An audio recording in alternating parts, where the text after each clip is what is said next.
আসসালামু আলাইকুম। আজকে আমি কাজ করতে যেয়ে একটি প্রবলেমের সম্মুখীন হয়েছি। প্রবলেমটি হচ্ছে আমার এখানে ডেট অফ বার্থ এখানে ভার্চার 15 ক্যারেক্টার সেট করা আছে।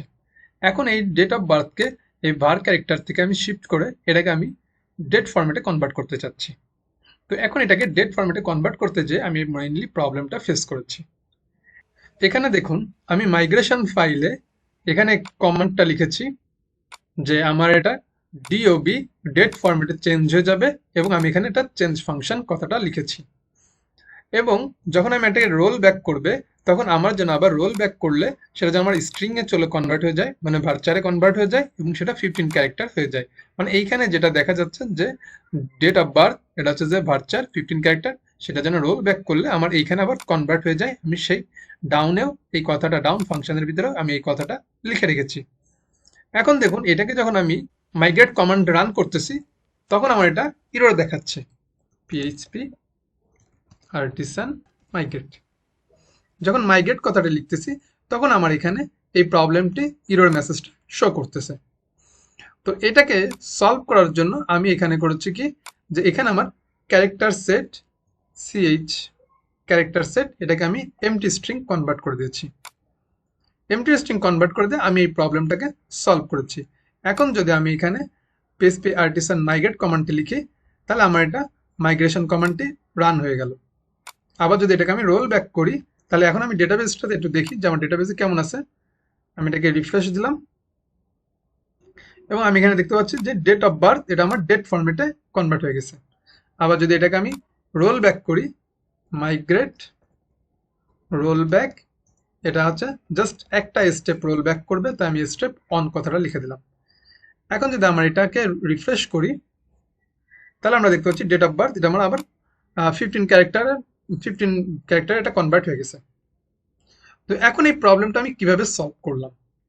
তো দেখুন আমি এখান থেকে আমার কোড থেকে আমি ক্যারেক্টার সেট এই কথাটা উঠিয়ে দিচ্ছি। কিভাবে আমি এটাকে ফাইন্ড আউট করতে পারলাম যে প্রবলেমটা কিভাবে সলভ করা যায়?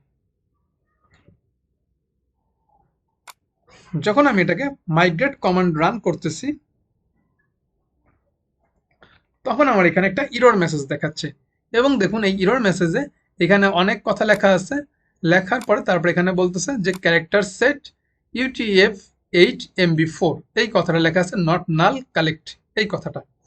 আর আমার এখানে কোডটা যাচ্ছে alter table NID infos change DOB তারপরে ডেট ক্যারেক্টার সেট দিয়ে এই কথাটা লেখা আছে। তো এখন আমি এখানে এটাকে যখন আমি হার্ড কোড করে চেঞ্জ করার চেষ্টা করলাম, যে আমি এখানে চেঞ্জে যে আমি এখান থেকে ডেট ফরম্যাটে ক্লিক করলাম, ক্লিক করে এবারে যখন এটাকে সাবমিট বাটনে ক্লিক করলাম তখন আমার এখানে দেখুন এখানে একটা মেসেজ লেখা আসছে যে কোন কমান্ডটার মাধ্যমে আমার এখানে ডেট কথাটা চেঞ্জ হয়ে গেছে, যে ডিওবি এটা ডেট ফরম্যাটে আসছে কোন মেসেজটার কারণে। এইখানে দেখুন লেখা আছে যে alter table NID infos change DOB date not null এই কথাটা। আর আমার এখানে ইরর মেসেজে আসতেছে যে alter table NID infos change DOB date character set, এইখানে দেখুন এক্সট্রা ভাবে এই ক্যারেক্টার সেট কথাটা আমার আসতেছে। তো এই ক্যারেক্টার সেটের কারণে আমার এখানে ইরর মেসেজ দেখাচ্ছে, যেখানে এই যে এখানে বলে দিচ্ছে যে সিনট্যাক্স টু ইউজ নেয়ার ক্যারেক্টার সেট এই অংশটা কথা বলে দিছে। তো এখন আমি এইখানে করছি কি যে এইখান থেকে আমি ফাইন্ড আউট করলাম যে ক্যারেক্টার সেট এই অংশটা সেট হচ্ছে কিন্তু এইখানে আমার ক্যারেক্টার সেট কোথাও নাই। তো যার জন্য আমি এইখানে ক্যারেক্টার সেটকে নাল করে দিয়েছি। তো এইভাবে আমি এই প্রবলেমটাকে ফাইন্ড আউট করতে পেরেছি। এখন যদি এটার থেকে যদি বেস্ট কোনো সলিউশন আপনাদের কাছে থেকে থাকে তাহলে আপনারা অবশ্যই আমাকে কমেন্ট বক্সে জানাবেন, তাহলে আমি সেই বেস্ট সলিউশনটা শিখে নেব আপনাদের কাছ থেকে।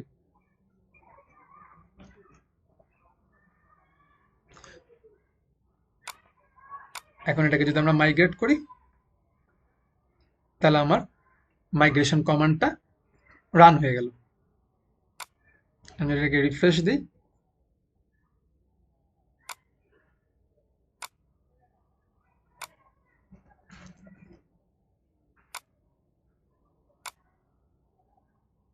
এখানে আমরা ডিওবি ডেট ফরম্যাটে দেখতে পাচ্ছি। তো এখান থেকে আমরা বুঝতে পারলাম যে কিভাবে একটা স্ট্রিং থেকে ডেট ফরম্যাটে কনভার্ট করতে হয়। তো আজকে এই পর্যন্তই।